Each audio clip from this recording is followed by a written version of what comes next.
The first chapter of Exodus calls my attention because it says the king who rose up, he saw something in the Israelites that the Israelites themselves did not see.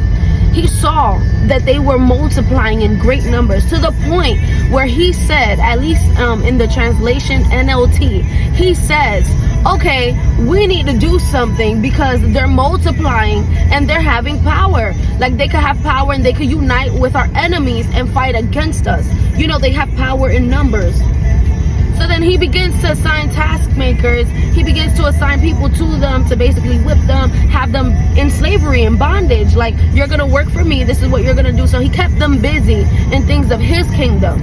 But what caused my attention is that he could recognize that they had power. He could recognize that they were multiplying. And even though he was oppressing them, they were still multiplying as a people. And it just caused my attention because I'm saying, like, what if the Israelites would have realized what he would have realized? Come on. What if the Israelites would have understood the power that they held within themselves, that they didn't have to live for no one else? They didn't have to live under the bondage of Pharaoh. They didn't have to live under the bondage that the enemy was trying to place on them. And what caused my attention is that when the enemy sees that you have power, come on, when the enemy sees that you're multiplying, he begins to send things to oppress you. Come on, he begins to send things to distract you. They were distracted in the work of the Pharaoh. They were distracted of the king of that land, of the king of this world. They were distracted by the things that he wanted them to do and not what God wanted for them.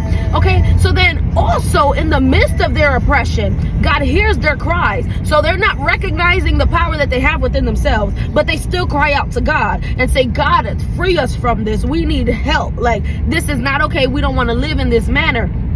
So then God rises up someone called Moses. So in the midst of oppression, in the midst of lack of spirituality, in the midst of just slavery, bondage to the thing that holds you back, in the midst of your distractions, in the midst of all of that, God is always going to send someone to you that is going to be called to take you out of it. It's going to be called to free you from that slavery. It's going to be called to free you from that oppression. It's going to be called to free you of the persecution that you're experiencing and you don't know how to get out of it. God will always send a man or a woman to you to help you in your favor. So I just love how in the midst of their oppression, God rose up a Moses to free them. But I just wonder, like, what if the people of Israel would have got that realization in that moment? Like, you know what?